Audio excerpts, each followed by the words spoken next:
परमात्मा कहते हैं कि तन दर सुखिया कोई न देखा, जो देखा सो दुखिया हो।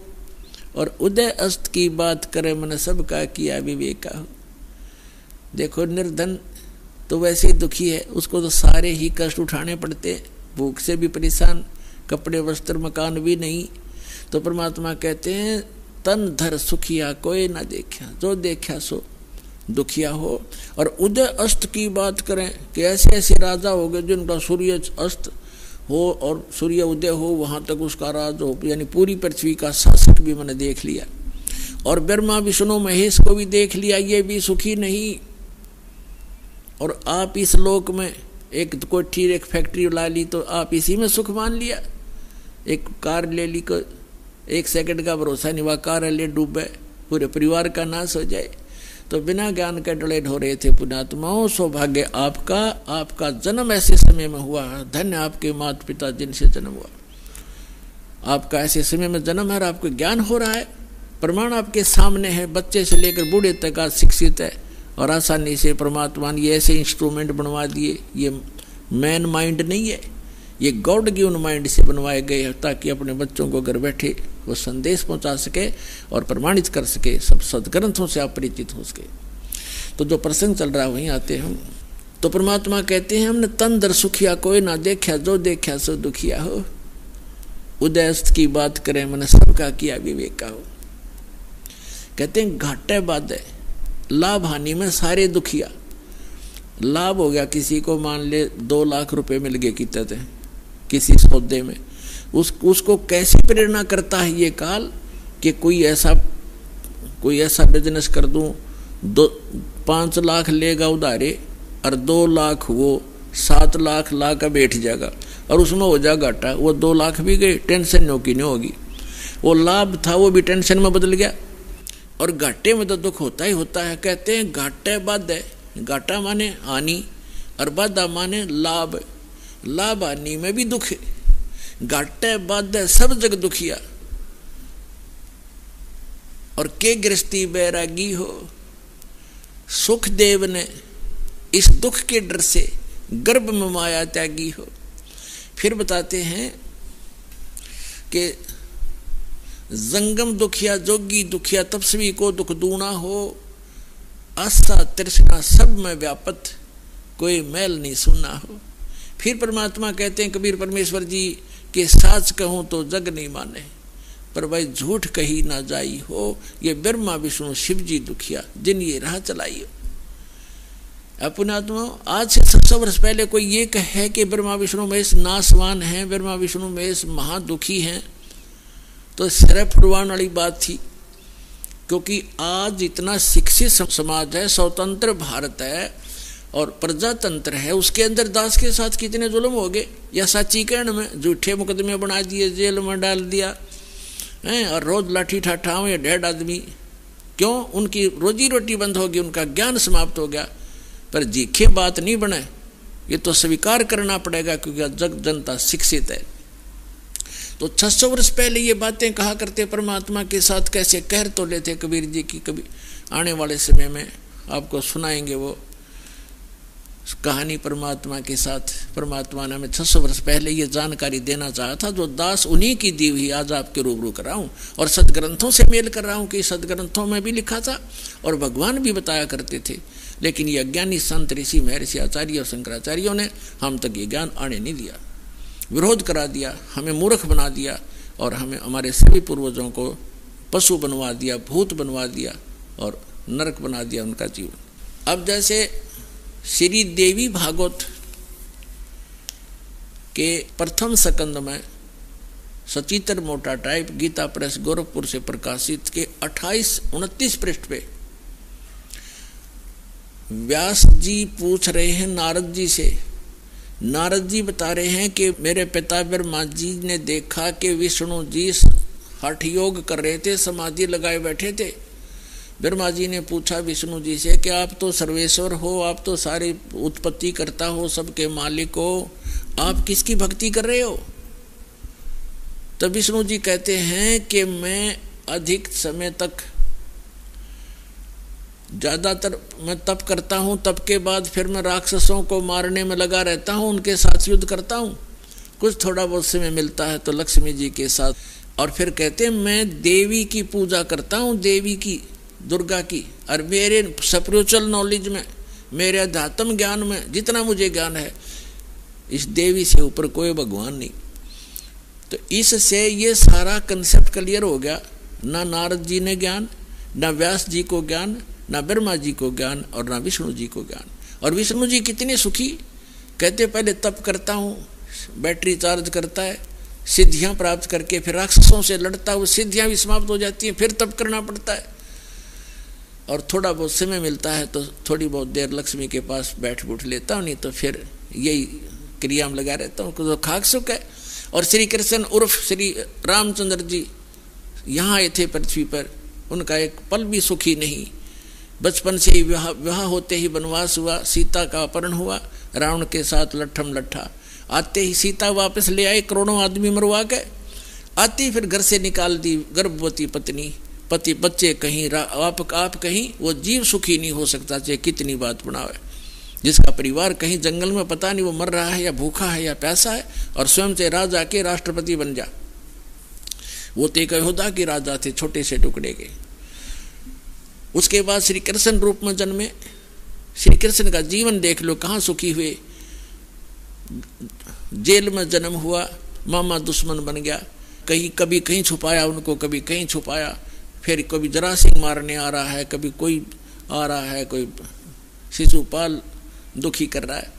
पर यहाँ से छोड़कर मथुरा को वहाँ एक द्वारका बनानी पड़ी, बहुत दूर जाके नालायक लोगों से टाइम पास किया, और लास्ट में पूरा परिवार कुल नाश हो गया उनका, पूरा यादव कुल उनकी आंखों के सामने कट के मर गए, लड़के। तो परमात्मा कहते हैं तुम बालक हो, इनकम्प्लीट स्पिरिचुअल नॉलेज, यानी little knowledge is the dangerous thing. तो आपको नीम हकीम गुरु मिले, और ये लिटल नॉलेज प्राप्त था, आप इसी में संतुष्ट थे, क्योंकि विद्यार्थी तो टीचर के ज्ञान पर विश्वास ही करता है, आपके टीचर गलत थे। तो परमात्मा कबीर जी कहा करते कि साच कहूं तो जग नीमन। शंकर भगवान की देख लो, आप कितने सुखी थे। पार्वती राजा दक्ष के हवन कुंड में जल कर मरगी, उसके अस्थि पिंजर को उठाकर भगवान शिव जी 10,000 वर्ष तक कंधे से लगाया, फिरता रहा, रोता रहा, बुरा हाल रहा।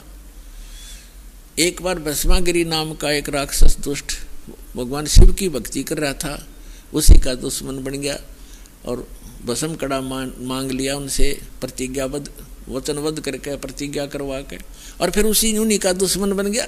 भगवान भाग रहे हैं, राक्षस पीछे पीछे भाग रहा है। तो परमात्मा कहते हैं आप जी इतने रंग गए इस अज्ञान के रंग में कि ये बात सुनकर भी प्रसन्न नहीं हो, आपने ये सुननी पड़ेगी। जय कल्याण चाहते हो, ये सुननी पड़ेगी।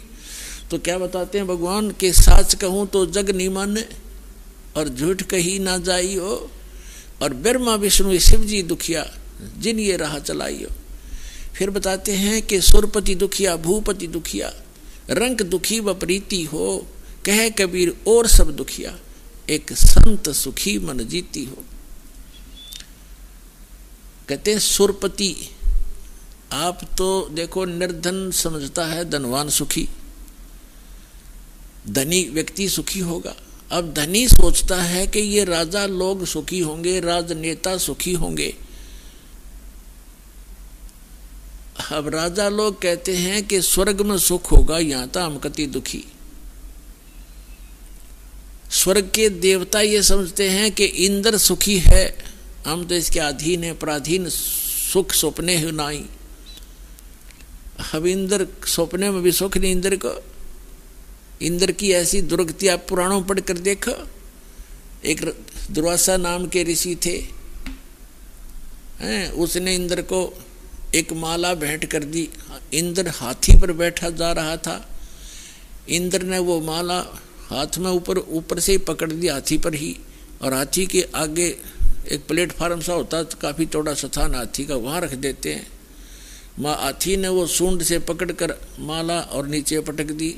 इस बात से दुर्वासा ऋषि कुपित हो गए और श्राप दे दिया इंद्र को कि तेरा सब वैभव नष्ट हो जाएगा। अब कुछ दिनों के बाद राजा वो इंद्र निर्धन हो गया, उसका राज राक्षसों ने लूट लिया, वो जंगल में भाग गया कि तो छुप कर टाइम पास किया। और भी पता नहीं कितनी कथाएं इस इंद्र के बारे में, बहुत नहीं। इसका एक बार एक ऐसी बीमारी लाग गई तो परमात्मा कहते हैं सुरपति दुखिया भूपति दुखिया रंक दुखी बपरीती हो, कहे कबीर और सब दुखिया एक संत सुखी मन जीती हो, संत सुखी मन जीती हो। तन दर सुखिया कोई न देखा, जो देखा सो दुखिया हो। उदय अस्त की बात करते हैं, मन सबको कियो विवेका हो, सबका किया विवेका हो। सुरपति दुखिया, भूपति पूरी पृथ्वी का मालिक भी दुखिया, राजा दुखिया। और रंग दुखी बपरीती हो, रंग निर्धन तो स्वाभाविक दुखी है। फिर परमात्मा कहते हैं कहे कबीर और सब दुखिया एक भक्त संत सुखी मन जीती हो। जिन्होंने अपने मन को जीत लिया केवल वही सुखी हो सकता है, और कोई प्राणी इस पृथ्वी 21 ब्रह्मांड में सुखी नहीं। अब मन जीती कौन होगा? अब मन को जीतना कोई बालकों का खेल नहीं है। मन को कोई रोक भी नहीं सकता।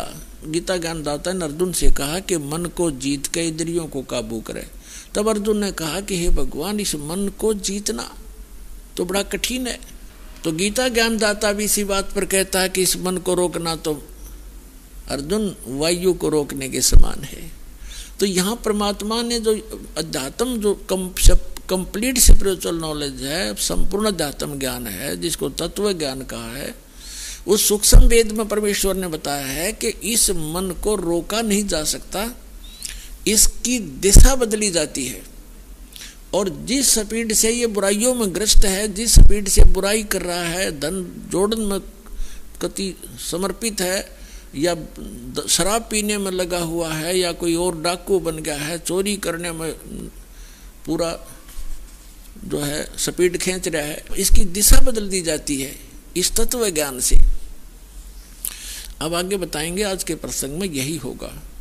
अब क्या प्रसंग चल रहा है कि 7वें अध्याय के 29वें श्लोक में कहा है कि इस तत्व ज्ञान से परिचित होने के उपरांत प्राणी केवल जरा और मरण से ही छूटने का प्रयत्न करता है, और वो तत्ब्रह्म से परिचित हो चुका है। 8वें अध्याय के प्रथम मंत्र में, गीता अध्याय नंबर 7 में केवल 30 मंत्र हैं। 29 में तो ये कहा है कि जो जरा और मरण से छूटने का प्रयत्न करते हैं, यानी वृद्धावस्था के डर से और मृत्यु के भय से, इस दुख से छूटने का जो प्रयत्न करते हैं, वो तत्ब्रह्म से परिचित है, सारे अध्यात्म से परिचित है और सभी कर्मों से परिचित है। 7वें अध्याय के 30वें मंत्र में सिर्फ इतना कहा है उस गीता ज्ञानदाता ने कि जो मेरे सत्य का ज्ञान रखते हैं वो मुझे ही जानते हैं और मुझे ही मानते हैं। फिर 8वें अध्याय के प्रथम मंत्र में अर्जुन ने प्रश्न किया कि हे भगवान, जो आपने 7वें अध्याय के 29वें श्लोक में जिस तत्ब्रह्म की जानकारी दी है कि उसको जानने के पश्चात ये साधक केवल जरा और मरण से छूटने का प्रयत्न करते हैं, यहाँ की किसी वस्तु की डिमांड नहीं रखते, तो किम तत्ब्रह्म, वो तत्ब्रह्म क्या है? 8वें अध्याय के 3रे श्लोक में श्रीमद् भगवत गीता में गीता ज्ञानदाता ने कहा कि वो परम अक्षर ब्रह्म है, यानी गीता ज्ञानदाता से अन्य है और वो 3रे नंबर का प्रभु है। अब हम फिर आते हैं गीता अध्याय नंबर 15 के श्लोक 16 और 17 पर। श्रीमद् भगवत गीता अध्याय नंबर 15 के श्लोक नंबर 16 में दो पुरुष, सरपुरुष और अक्षर पुरुष, इन्हीं को सरब्रह्म भी कह सकते हैं, इसको अक्षर ब्रह्म भी कहते हैं, इनके अन्य पर्यायवाची नाम हैं।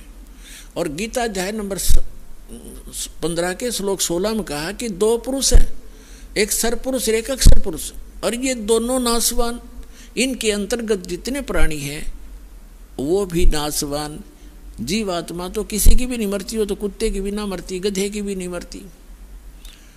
इसके तुरंत पश्चात गीता अध्याय नंबर 15 के श्लोक नंबर 17 में गीता ज्ञानदाता कहता है कि पुरुषोत्तम तो कोई और है। उत्तम पुरुष कहो चाहे पुरुषोत्तम कहो, पुरुषोत्तम तो कोई और है। उत्तम पुरुष है तू अन्य, ये इन दोनों से कोई और है। सर पुरुष और अक्षर पुरुष से, सर पुरुष कहो सर ब्रह्म कहो, अक्षर पुरुष कहो अक्षर ब्रह्म कहो, इनसे कोई और है, अन्य है, हटकर है, सेपरेट है। और परमात्मा इति उदाहरते, वही वास्तव में परमात्मा कहा जाता है। अपने आत्मा जिस लोक में आप रह रहे हो, कोई फ्लड से मर रहे हैं, कहीं भूकंप आ गया, किसी कोई कैंसर से पीड़ित है, किसी का वैसे एक्सीडेंट में मर जाते हैं, कोई किसी तरह दुखी है, कोई भी टेंशन से फ्री नहीं है, तो जिस लोक में हम रह रहे हैं क्या ये परमात्मा का लोक हो सकता है? परमात्मा का अर्थ होता है श्रेष्ठ आत्मा जो दुख देख नहीं सकता अपने बच्चों का। तो सतलोक है वो स्थान जहाँ परमात्मा का अपना स्थान है। ये तो एक रिजेक्टेड प्लेस है। जैसे फॉर एग्जाम्पल आपको बताएं, पुराने समय में पहले यहाँ भारतवर्ष के अंदर राजा लोग जो दंडित करते थे, कोई नागरिक स्त्री या पुरुष हद से ज़्यादा ही जो अनियमितता रखती थे, ऐसा जुल्म कर देते थे, उनको ऐसी सज़ा देते थे, उनको काला पानी छोड़ दिया दे। काला पानी, वो काला पानी था इंडोमान निकोबार द्वीप, जो समुद्र के बीच में चारों तरफ से घिरा हुआ समुद्र से और अपने भारत से हजारों किलोमीटर दूरी पर। तो उसको वहाँ पर नौका से छोड़ाते थे और वापस आ जाते। तो फिर वो किसी तरह रहो वहाँ पर, वो पनिशमेंट प्लेस था, वो सजा का स्थान था। वहाँ ना कोई मकान था उनके लिए, ना खाने की व्यवस्था थी, थोड़ा बहुत जैसा भी वहाँ घास फूस उनको मिलता था वहाँ खाओ, ना कोई न्याय था वहाँ पर। कोई किसी ने पीटो, कोई किसी को किसी तरह दुखी करो, तगड़े हों वो उनको पीठ छेद लें, जैसा जुल्म उनके साथ करो, करते रहो। तो वो उसको काला पानी कहा करते, एक पनिशमेंट प्लेस था, वहाँ सजा का स्थान था। तो जो सतलोक है वो स्थान सुख में है, और वहाँ से जो गलती हमने की, हम यहाँ पड़ गया कि इस काला पानी में। आप यहाँ देख रहे हो, हमने अपने आप व्यवस्था बनाई है, ब्याह की व्यवस्था करी, ना गदर मचा हुआ था, तगड़ा है उसकी जिसकी लाठी उसकी भैंस, राजा है, चाहे किसी के साथ कितना बुरा हाल करो, किसी को तंग करो, किसी की बहन बेटियों की इज्जत लूटो, कोई कुछ नहीं कर सकता।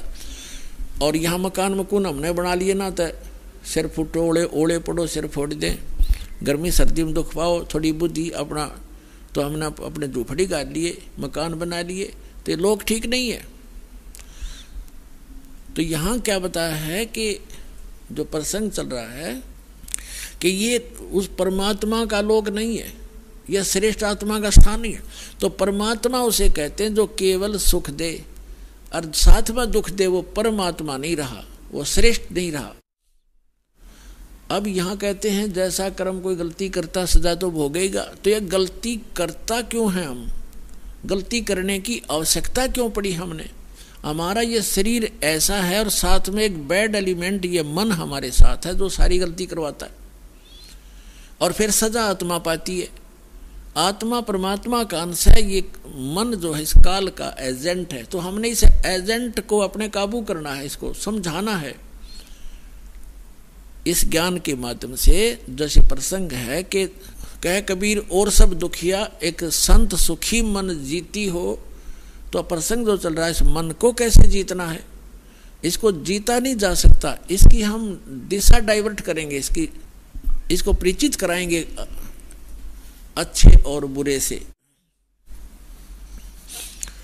तो जो यहाँ हम कैसे करेंगे, जैसे अभी आपको बताया जाएगा।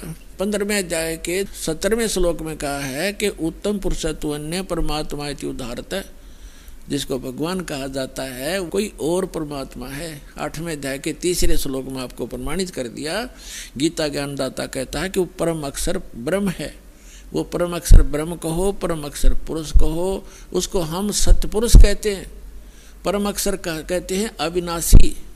15वें अध्याय के 17वें श्लोक में श्रीमद् भगवद गीता में कहा कि उत्तम पुरुषत्व अन्य परमात्मा उदाहरते ये लोग तरम अविश्य विवर्ती। अव्यय ईश्वर है, अव्यय माने अविनाशी भगवान।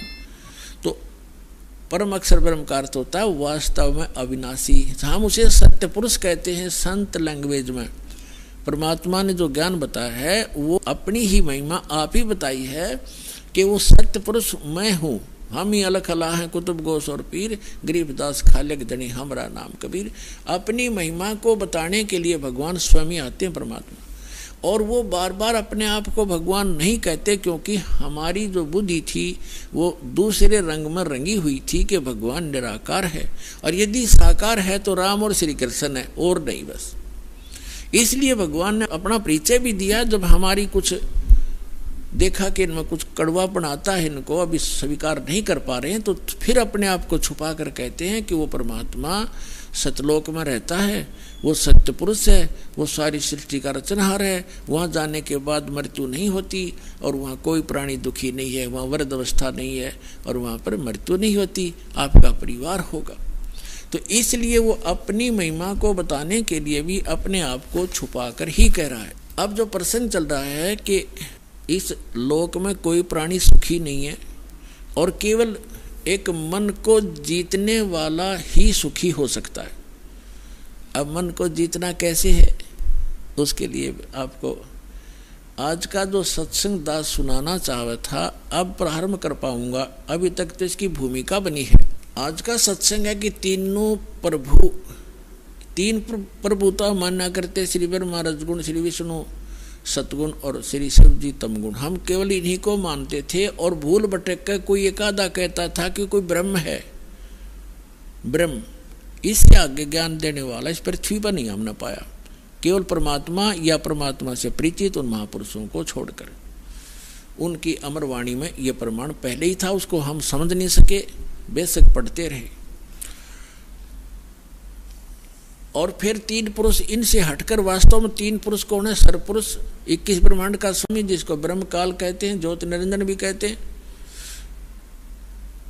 और दूसरा अक्षर पुरुष, जिसको अक्षर ब्रह्म भी कहते हैं, जो 7 शंख ब्रह्मांड का स्वामी है। 7 शंख, नील, पद्म, शंख, ये गणित की रीति से समझा जा सकता है। और तीसरा जो परम अक्षर ब्रह्म है, गीता अध्याय नंबर 8 के श्लोक नंबर 3 वाला, गीता अध्याय नंबर 15 के श्लोक नंबर 17 वाला, वो असंख्य ब्रह्मांड का स्वामी। असंख्य यानी इंक्लूडिंग सरपुरुष एंड अक्षर पुरुष, इन सब के ऊपर जिसकी प्रभुता है उसको वासुदेव कहते। वासुदेव माने सब के ऊपर जिसकी प्रभुता है वो वासुदेव है। वेदों में वासुदेव जो शब्द है वो पूर्ण परमात्मा के लिए है। और हमारे ऋषि महर्षि हमारे बच्चों के नाम वेदों के आधार से ही रखा करते थे। लेकिन जैसे आज कोई रामचंद्र नाम रखे हुए अपने बच्चे का, अच्छी बात है, रामचंद्र एक अच्छा नाम है, लेकिन वो रामचंद्र थोड़ा ही हो सकता, उसका बच्चा जो दशरथ का पुत्र था। तो शुभ नामों से हम अपना नाम अपने बच्चों का रखते रहे। इसी प्रकार जो श्री कृष्ण जी को वासुदेव हम माना करते थे, श्री कृष्ण वासुदेव नहीं थे, उनके पिताजी का नाम था वासुदेव और वेदों से लिखा हुआ था। लेकिन वासुदेव का जो डेफिनेशन है वो है कि सब के ऊपर जिसका वास हो वो प्रभु। तो अब जो प्रसंग हम आपको सुनाने जा रहे हैं कि अब 3 पुरुष, तो ये हो गए सरपुरुष, अक्षर पुरुष और परम अक्षर पुरुष। सरब्रह्म, अक्षर ब्रह्म और परम अक्षर ब्रह्म, जिसको हम अक्षर ब्रह्म को हम कहते हैं कंप्लीट गॉड, परम अक्षर ब्रह्म को हम कहते हैं कंप्लीट गॉड, पूर्ण परमात्मा, सबका क्रिएटर, सबका उत्पत्ति करता, हम उसको सत्य पुरुष भी कहते हैं। और अन्य जो भगवान है वो नाशवान है। इस परम अक्षर ब्रह्म को छोड़कर सबकी जन्म मृत्यु होती है। उनके अंतर्गत जितने प्राणी हैं उनकी भी जन्म मृत्यु होती है। अब जिस लोक में हम रह रहे हैं ये महादुखदायी लोक है। यहाँ जन्म मृत्यु सदा बनी रहेगी और पुण्य से अच्छे पोस्ट प्राप्त हो जाएंगे, पाप से पशु पक्षी बन जाओगे, और 84 लाख जन्म मरण का ये चक्र सदा बना रहेगा। जब तक हम उस परम अक्षर ब्रह्म की भक्ति, उनके द्वारा बताए गए कंप्लीट स्पिरिचुअल नॉलेज, संपूर्ण अध्यात्म ज्ञान, तत्व ज्ञान के आधार से नहीं करेंगे, तो उसके लिए क्या बताया है? मन तू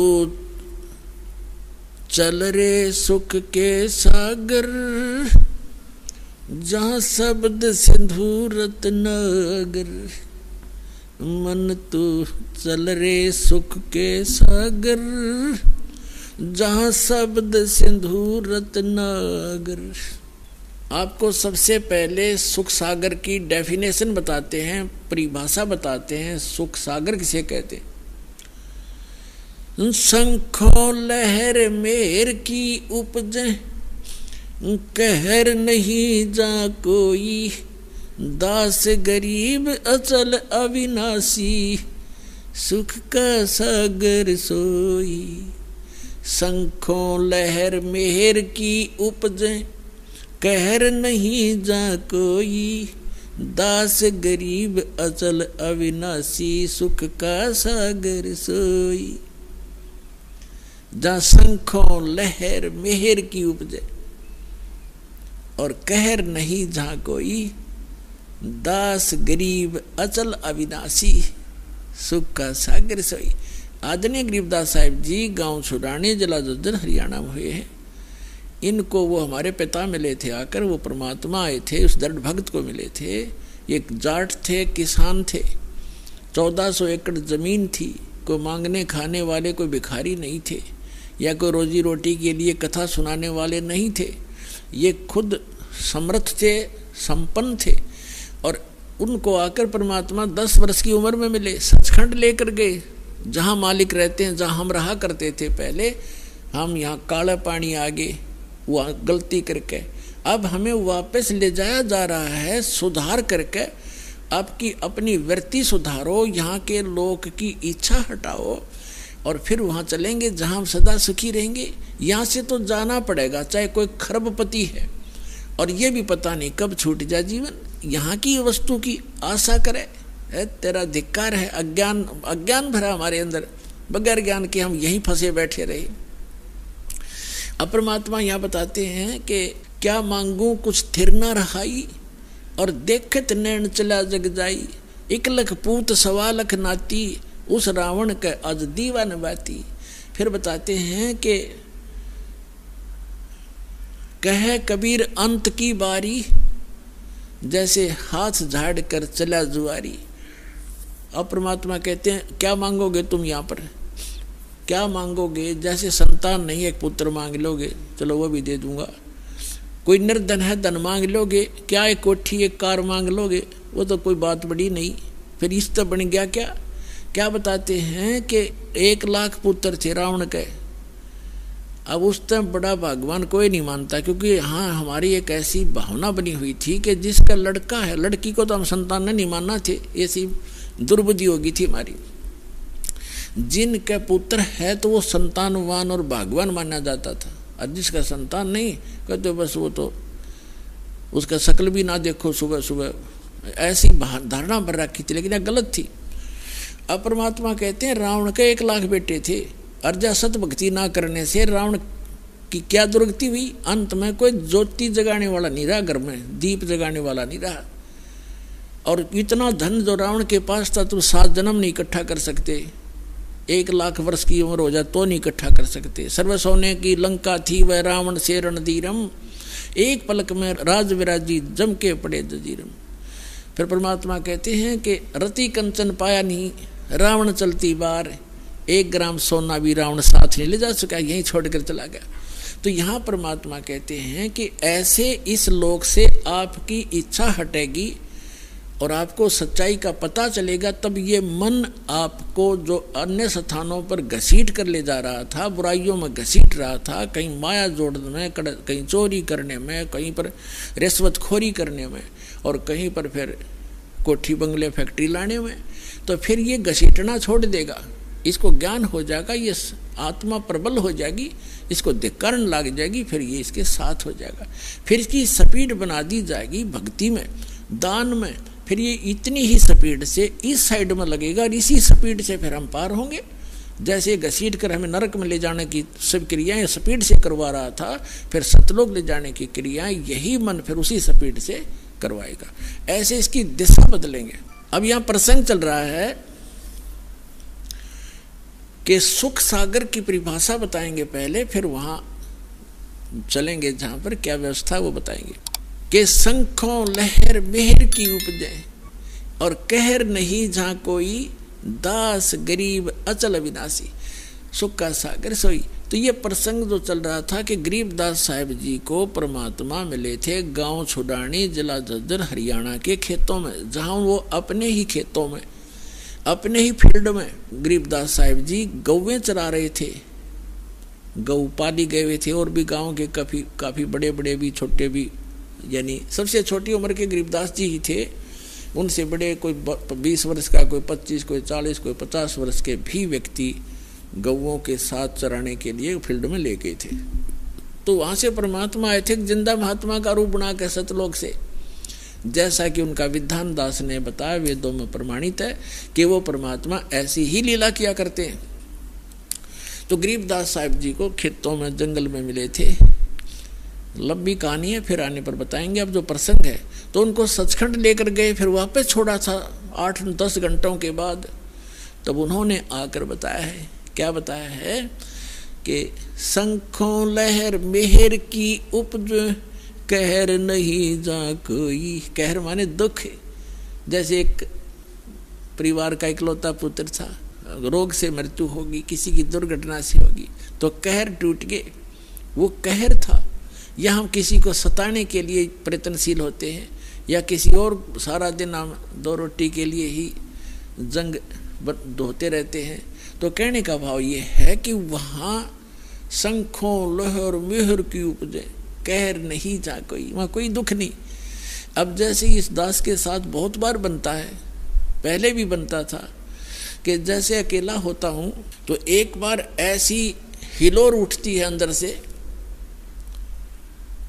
जैसे कोई कितना ही हमें सता रहा हो, कितना ही दुखी कर रहा हो, उसके प्रति भी दोष नहीं आता, उसके प्रति भी द्वेष नहीं होता, कोशिश करने से भी नहीं होता, सब अपने से लगते हैं।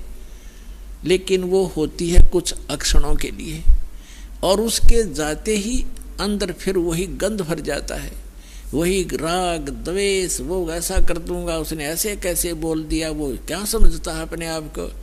तो वो सारा गोबर फिर अंदर जो का तो प्रभावित हो जाता है। तो गरीबदास साहिब जी कहते हैं उस सतलोक में जाने के बाद आपको ऐसा बॉडी मिलेगा जिसमें ना बीपी हाई हो ना लो हो, और वहाँ का आहार इतना अच्छा है, वहाँ विकार उत्पन्न होते ही नहीं, चाहने से भी नहीं होते। जैसे छोटा बालक है 2-3-4 वर्ष का, उसमें कोई विकार होता ही नहीं, कोशिश करने से भी नहीं हो सकता। काम क्रोध मोह लोभ अहंकार उसमें कुछ होता है नहीं।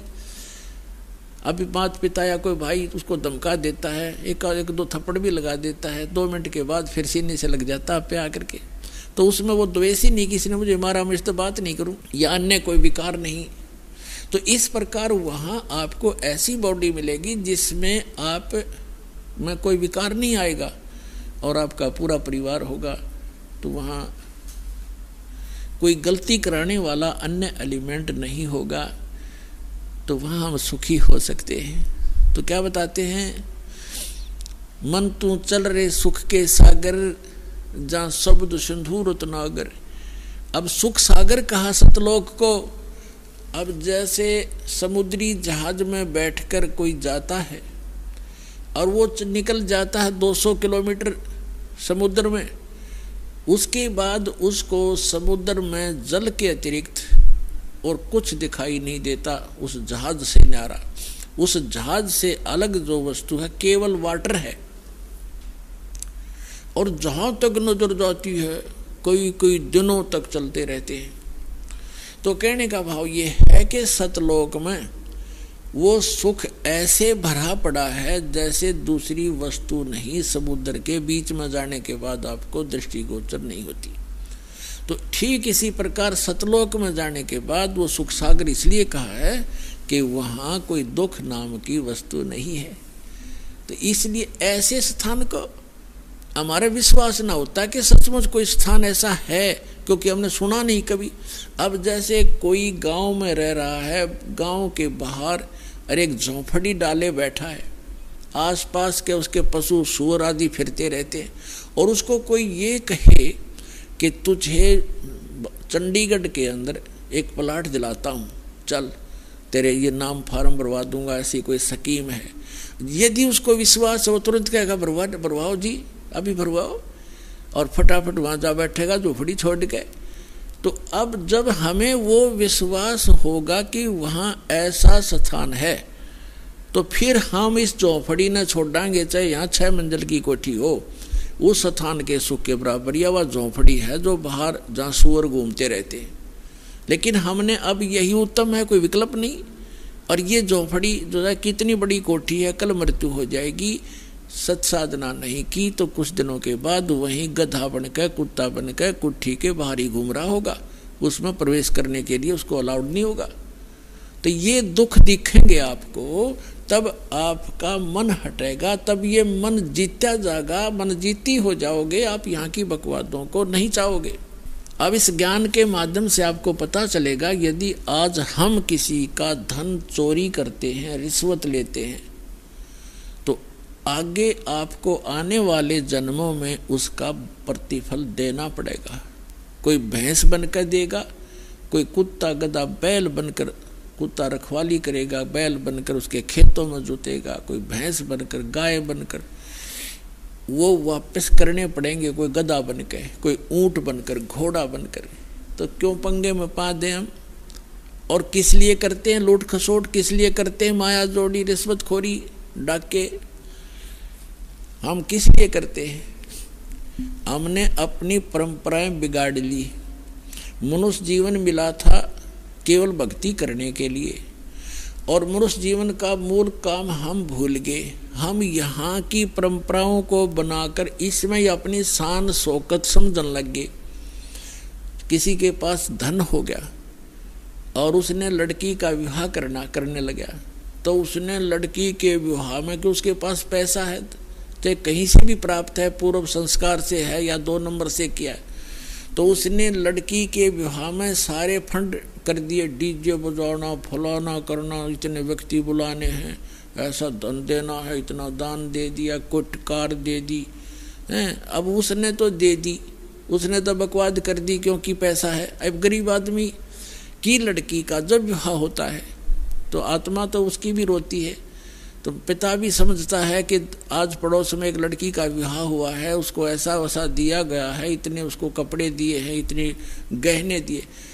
तो वो गरीब व्यक्ति अपनी बेटी के मुंह की तरफ देखता है, कहीं इसके मन में ठेस ना पहुंचे बेटी को। तो जितना उसका सामर्थ्य होता है उससे ज़्यादा कर्जा वर्जा करके अपनी बेटी को कोशिश करता है वो आइटम पूरे करने की, लेकिन फिर भी उतना नहीं कर पाएगा और नुकसान और कर्जवान भी हो जाएगा। तो ये जो बकवाद हमने शुरू कर रखी है ये ख़त्म करनी पड़ेंगी। अब विवाह तो परमात्मा ने कर रखा है, बच्चा और बच्ची का जो संस्कार उसका पहले ही बना रखा है। बाद में तो हम बेमतलब का ड्रामा और अपनी बकवाद दिखाते, लोग दिखावा करते। हमने बच्चों का विवाह कति सिंपल वे से करना चाहिए। अब जैसे हम बकवाद करी, एक ने बड़े धूमधाम से लड़के का विवाह था, डीजे बजवाया, सारे सांग करवाए हैं, खूब ठाठ से बड़े गहने गाने बनवा कर तैयार कर दिए, और विवाह के लिए जा रहे थे। और वो लड़के दुल्हे वाली गाड़ी जिसमें 7-8 3-4 घर के रिश्तेदार दामाद उसके बैठे हुए थे, यानी उस लड़के के जीजा वगैरह बहनोई, और वही कार टकरा गई एक ट्राले से। वो दुल्हा भी मर गया और वो बहनों के बटे हुए मर गए 1-2 साथ में ही। वह कुंबा गानी होगी। पहले दिन तो नाचे कूदे थे, ठाठ बांध रहे थे, और अगले दिन टक्कर मार कर हो रहा सारा परिवार, चाट ले डीजे ने। और बजा ले बाजे भी। तो यहाँ संतों ने बताया है, जैसे आदरणीय नानक साहिब जी को परमात्मा सचखंड लेकर गए थे बेई नदी से, उनको वापस छोड़ा था, उसी दिन से उनकी वृत्ति संसार से हट गई थी, क्योंकि सुख में सथल उन्होंने आंखों देख लिया था, और यहाँ के दुख से परिचित वो पहले ही से ही थे। तो क्या उन्होंने कहा, वो मायूस से रहा करते थे। तो कोई व्यक्ति जो जाते थे, कोई नए नए जाते थे, वो पूछा करते थे कि महात्मा जी आप तो बड़े मायूस से रहते हो, साधु संत फकीर तो निश्चिंत होते हैं, आप तो हमेशा ऐसे लगते हो जैसे चिंताग्रस्त हो, आप खुश क्यों नहीं रहते। तब नानक साहब जी ने कहा था कि ना जाने काल की कर डारे और किस विध ढल जा पासावे, और जिनाते सरते मौत खुड़क दी उन्हानू केड़ा हासावे। कि यहाँ ना पता कब के बिजली गिर जा, तो इस गंदे लोक में किस पर खुशी मनाऊं मैं। अपने आत्माओं देखो, यहाँ प्रसंग जो चल रहा है कि सुरपति दुखिया भूपति दुखिया, रंग दुखी बपरीती हो, कह कबीर और सब दुखिया, एक संत सुखी मन जीती हो। तो दूसरा पहलू बताते हैं, जैसे नानक साहिब जी से किसी ने कहा कि आप क्या कभी सब समय में ऐसा ही रहते हो, क्या आप कभी खुश नहीं होते। कहते खुश होता हूँ, मुझे जो ज्ञान प्राप्त हुआ है, मुझे जो भगवान प्राप्त हुआ है, और जो विधि मुझे मिली है, और मैं सत्संग सुनाता हूँ, जो सत्संग सुनने के लिए साधु संत यानी भक्त आते हैं, ये जब आते हैं तो मैं खुश होता हूँ, और जब ये चले जाते हैं यहाँ से मेरे पास से तो मैं दुखी होता हूँ। किस लिए खुशी होता हूँ और किस लिए दुखी होता हूँ। सुखी तो इसलिए होता हूँ कि इन्होंने, इन पुण्यात्माओं को परमात्मा के उस अनमोल खजाने का ज्ञान हुआ और उनकी रुचि बन गई, अब इनका कल्याण हो जाएगा। और जब ये यहाँ से जाते हैं संसार में, तो चिंता मुझे ये बन जाती है कि वहाँ असंख्य व्यक्ति हैं और हजारों की संख्या में गुमराह करने वाले संत भक्त हैं, और कहीं ऐसा ना हो ये बच्चे उन भ्रमित ज्ञान से परिचित संत भक्त से संपर्क में आके रास्ता ना छोड़ जाए। और जब ये सारे के सारे वापस आ जाते हैं तो मुझे मेरी खुशी का ठिकाना नहीं रहता कि मेरी फसल में कीड़ा लगा नहीं। तो क्या बताते हैं कि साध मिले सड़ सादी होंदी और विछड़ जा दिलगिरी वे, अख दे नानक सुनो जहाना, ये मुश्किल हाल फकीरी वे। इसलिए ये भक्ति बड़ी कठिन बन गई है, बड़ी मुश्किल हो गई है फकीरी यानी भक्ति, क्योंकि इस ज्ञान के जानने वाले लोग नहीं हैं, और मैं अकेला बताने वाला हूँ, हजारों की संख्या में मिसगाइड करने वाले हैं। तो ये मुश्किल हाल फकीरी बन गई कि साध मिले सड़ सादी होंदी। ये वापस आते हैं जब मैं खुशी से फूला नहीं समाता हूँ, और जब ये चले जाते हैं तो दिलगिरी वे यानी दुखी होता हूँ, कहीं इनको कोई मिसगाइड ना कर दे, मुश्किल से सिर चढ़ाए। तो यहाँ परमात्मा कहते हैं कि तुम नाचते गाते हो, बकवाद करते हो, और 1 मिनट में बिजली गिर जाती है, खा कहिए नाचना गाना। तो ऐसा रहो जैसे नानक साहिब जी बताना चाहते हैं कि ना जाने काल की कर डारे और किस भी ढल जा पासावे, और जिनाते सरते मौत खुड़क दी कि उन्हानू केड़ा हंसावे। और फिर दूसरी बात ये है, जैसे विद्यार्थी, ये एक विद्या केंद्र है पूरी पृथ्वी, और जिनको मानव शरीर प्राप्त है, ये ड्रेस अलग है अन्य प्राणियों से, आपकी कुत्ते से, गधे से, सूअर से, तो ये ड्रेस अलग है, तो इसका काम भी कोई और ही है। यदि वो पशु पक्षियों जैसे ही कर्म हम इस ड्रेस में करते हैं, ये पोशाक है, एक चोला है शरीर हमारा, तो फिर हम समझदार नहीं हैं, हमें पता ही नहीं है कि हम किस उद्देश्य को लेकर ये ड्रेस पहने हुए हैं। और जो आप विद्यार्थी हैं, मनुष्य शरीर प्राप्त प्राणी पूरी पृथ्वी पर, ये सभी विद्यार्थी हैं, और इनको परमात्मा पाने वाली, आत्म कल्याण करवाने वाले इस विद्यालय में प्रवेश प्राप्त हो चुका है। आपके इतने अच्छे नंबर हैं, इतने अच्छे अंक हैं आपके, और जो बच्चा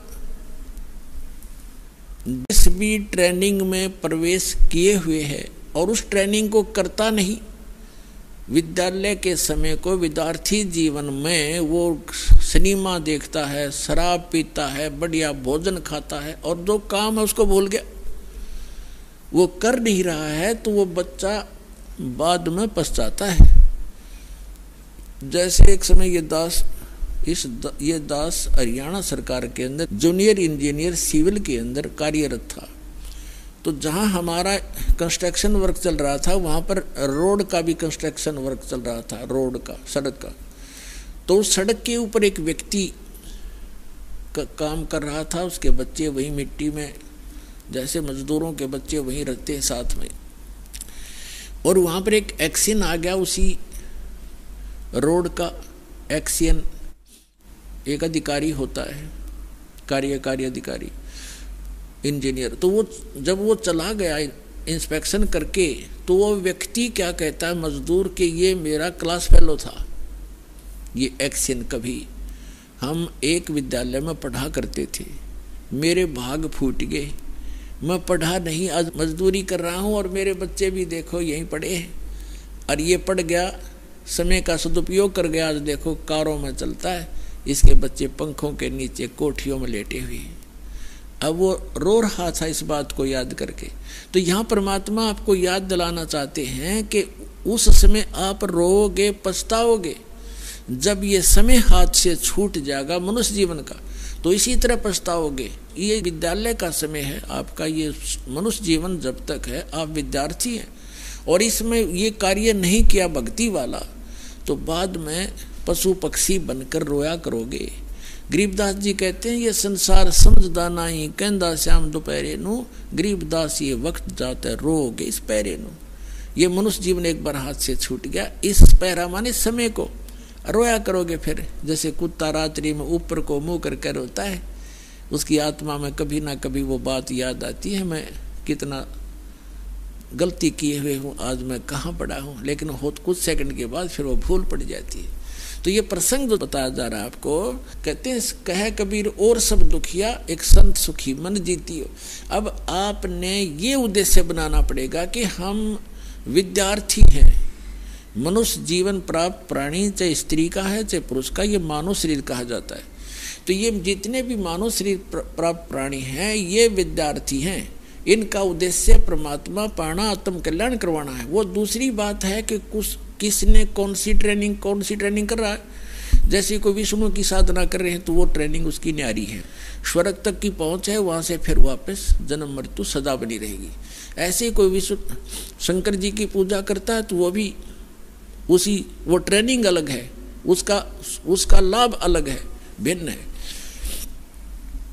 कोई ब्रह्म तक की साधना करता है, वो ब्रह्म की ट्रेनिंग कर रहा है, वहां जाने की, ब्रह्मलोक में चला जाएगा, पुण्य समाप्त करके फिर वापस आएगा। गीता अध्याय नंबर 8 के श्लोक नंबर 16 में प्रमाण है कि ब्रह्मलोक पर्यंत भी सभी प्राणी पुनरावृत्ति में, वहां गए हुए भी जन्म मृत्यु में ही रहेंगे।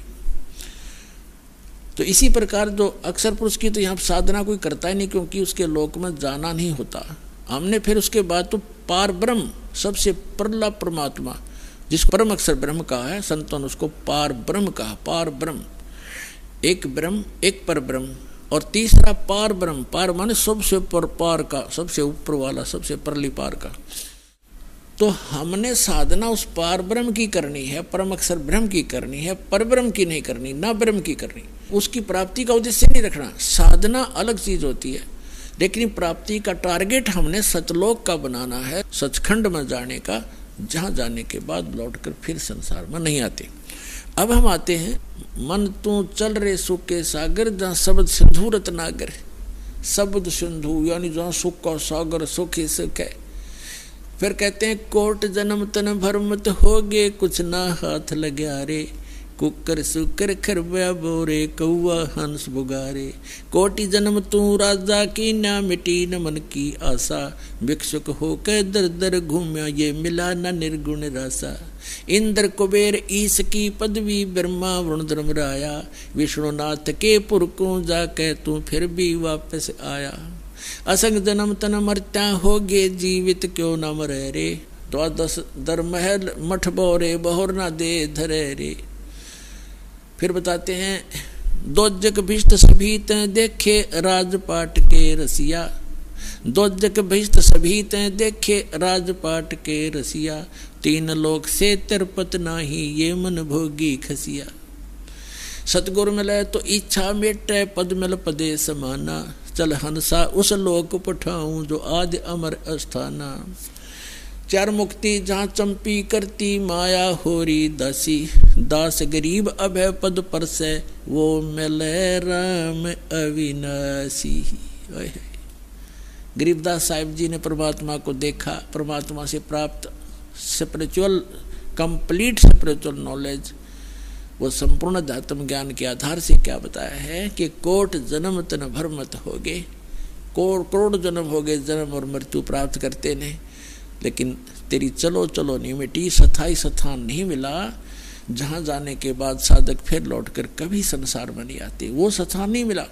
कोटि जन्म तो भर मत होगे, कुछ ना हाथ लगा रे, और कुकर कुत्ता सुकर सुअर खरगदा, कुकर सुकर खरबा बोरे कौवा हंस बगारे। और कोटि जन्म तू राजा की न मिटी न मन की आशा, और भिक्षुकों के दर दर घूम्या ये मिला ना निर्गुण रासा। अब ये मार्ग ना मिलने से आप करोड़ जन्म राजा भी रह लिए, और ऐसे भी साधक रहे हो कि घर त्याग कर जंगल में वन में जा बैठे, भूख लगी जंगल नगरी में आए, थोड़ा बहुत आहार मांग ले गए, रोटी, उसी रोटी को सुखा दिया, जंगल में रख लेते थे, ऐसे सूख जाती थी, उनको अगले दिन भेकर खाते थे, दो दो तीन तीन दिन उनको भेकर खा कर अपना टाइम पास करते थे, थोड़ा सा आहार करते रहते थे। लेकिन साधना सतना होने से उनके आधार से क्या बना, इंद्र कुबेर ईश की पदवी ब्रह्मा वरुण धर्मराया, विष्णुनाथ के पुर को जाके फिर भी वापस आया। उन साधनाओं से इंद्र की पदवी भी प्राप्त कर ली, स्वर्ग के राजा भी बन गए, कुबेर भी धन के देवता वित्त मंत्री भी बन गए, और ईश ब्रह्मा विष्णु महेश तक की पदवी भी तुमने प्राप्त कर ली, क्योंकि ब्रह्मा विष्णु महेश की भी जन्म मृत्यु होती है, अभी आपको प्रमाणित कर दिया। इंद्र कुबेर ईश की पदवी ब्रह्मा वरुण धर्मराया, और विष्णुनाथ के पुर को जाके फिर भी वापस है। असंख्य जन्म तो मरत्या हो गए, जीवित क्यों ना रहे। अब यहाँ बताया कि मिला ना निर्गुण रासा, तुझे ये सत साधना ना मिली, ये मार्ग नहीं मिला सही भक्ति का। क्या बताते हैं, सुखदेव ने 84 भुगती बना पजावे खरवो, तेरी क्या बुनियाद पुरानी तू पंडा पंथ पकड़वो। सुखदेव जैसे ऋषि ने भी ये मार्ग ना मिलने से गधे की योनि पाई, और पजावे के ऊपर उसने ईंटें ढोई। कहते सुखदेव ने 84 भुगती बना पजावे खरवो, तेरी क्या बुनियाद पुरानी तू पेंडा पंथ पकड़वो। तेरी क्या औकात है भोले आत्मा, तो वो पेंडा माने रास्ता मार्ग भक्ति का, वो यथार्थ भक्ति मार्ग ग्रहण कर पकड़। फिर बताते हैं, असंग जन्म तन मरत्या होगे, जीवित क्यों न मरे रे, दवा 10 दर मद महल मठ बोरे, बहुर न दे धरो रे। गीता अध्याय नंबर 15 के श्लोक नंबर 4 में कहा है कि उस तत्व ज्ञान की प्राप्ति के पश्चात परमेश्वर के उस परम पद की खोज करनी चाहिए, जहाँ जाने के बाद साधक फिर लौटकर कभी संसार में नहीं आते। तो यहाँ बताते हैं कि असंग जन्म तन मरत्या होगे, जीवित क्यों ना मरे रे। अब जैसे पुणात्माओं जीवित मरना है, इच्छाओं को घटाना है। एक तो ये ज्ञान से घटेंगी, ज्ञान के बिना मर्यादा बेशक बनाकर बैठ जाओ ये नहीं बनती, ज्ञान से समाप्त होंगी। जैसे आप कोठी बना रहे हो, सारा जीवन ला दिया कोठी बनाने में, और कल मृत्यु होगी और कोठी रहेगी यहीं। एक सेठ था, आंखों देखा, एक मजदूर बता रहा था कि हम वहाँ मजदूरी कर रहे थे, और उसने कम्प्लेक्स बनाना था शहर के अंदर, रोहतक के अंदर, और शाम को मजदूरों की तनख्वाह देकर हम वही बैठे बैठे अपने गिन रहे थे तनख्वाह जो हमें मिली थी, और वो वहीं पर टूटी लगा रखी थी तराई तरुई के लिए, गर्मियों का मौसम था।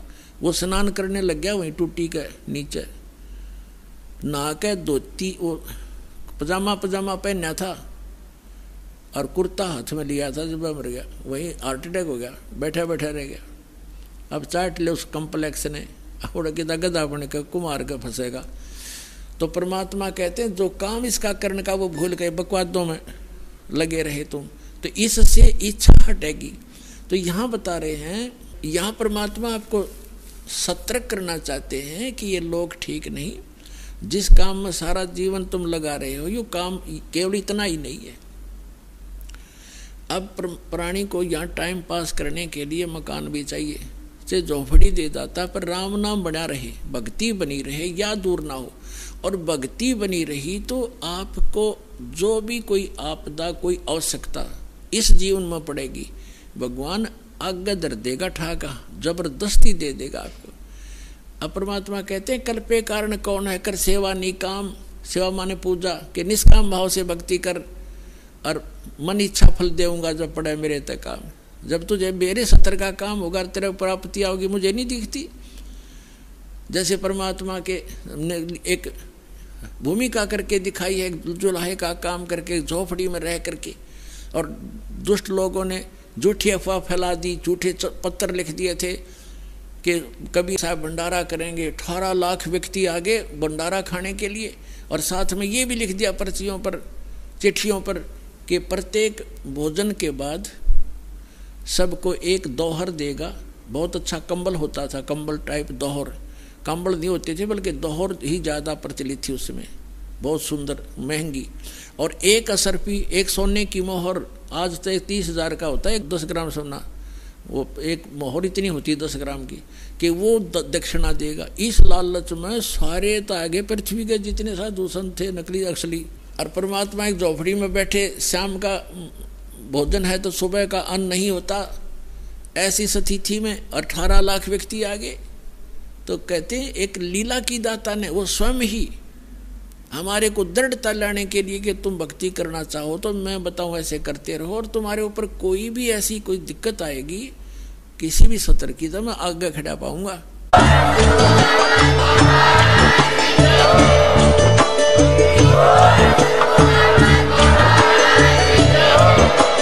आप सुन रहे थे जगत गुरु तत्वदर्शी संत रामपाल जी महाराज जी के मंगल प्रवचन। अधिक जानकारी के लिए विजिट कीजिए हमारी वेबसाइट www.jagatgururampalji.org। संत रामपाल जी महाराज जी के शुभ आशीर्वाद से पूरे विश्व भर में 500 से भी ज्यादा नाम दीक्षा केंद्र हैं, जिन पर संत रामपाल जी महाराज जी द्वारा ऑनलाइन निःशुल्क नाम दीक्षा दी जा रही है। अपने नजदीकी नाम दीक्षा केंद्र का पता करने के लिए संपर्क करें 8222880541।